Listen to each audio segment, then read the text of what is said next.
اے میرے مولا، تیرے بندے ابھی بھی تیرے اس معجزے کے انتظار میں بہت ادب سے بیٹھے ہیں جس معجزے کی تکمیل کے لیے تو نے انہیں تہجد کا سجدہ نصیب فرمایا۔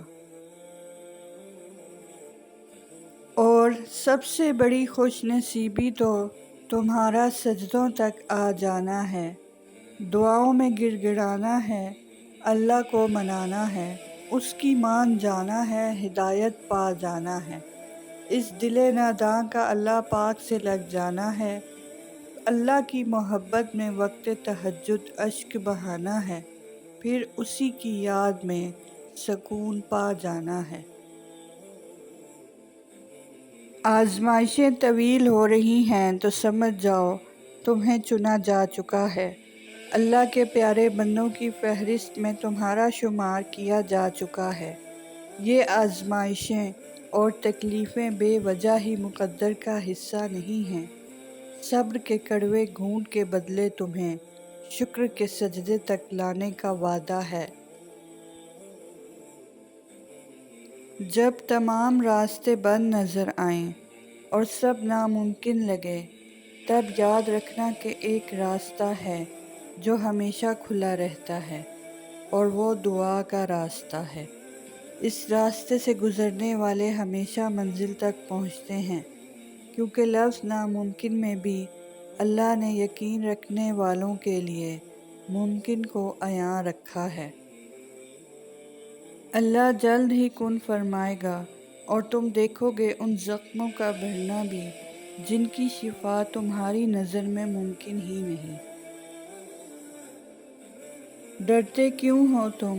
اللہ ہے نا، وہ بچا لیتا ہے سچی، وہ تمہیں کبھی ایسی مصیبت میں نہیں ڈالے گا جس کا سامنا تم نہ کر سکو۔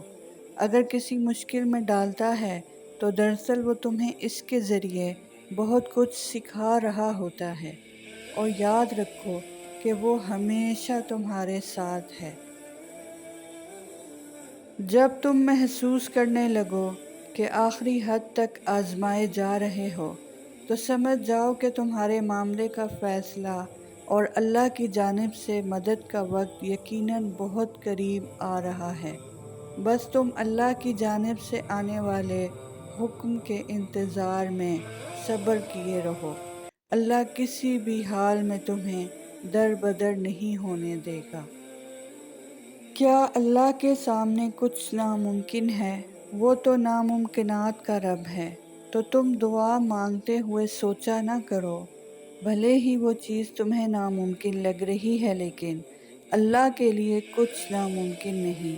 تو تم اللہ سے بس مانگو، وہی معجزے کرنے والا ہے، وہی عطا کرنے والا ہے، وہی ناممکن کو ممکن کرنے والا ہے۔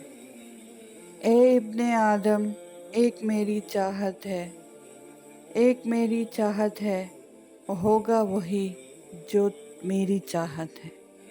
دور کہیں آسمانوں میں تیرا رب تیرے دل کی ڈوری تھامتا ہے، تدبیریں جس کی ہیں تجھ سے بڑھ کر، ہر چیز کو بوجھتا جانتا ہے۔ تو تھک کر گر پڑتا ہے اپنی چاہت کی خاطر، در در کی خاک چھانتا ہے، مگر حقیقت میں تیرے رب قادر کی ہی حکمت کارگر ہوتی ہے۔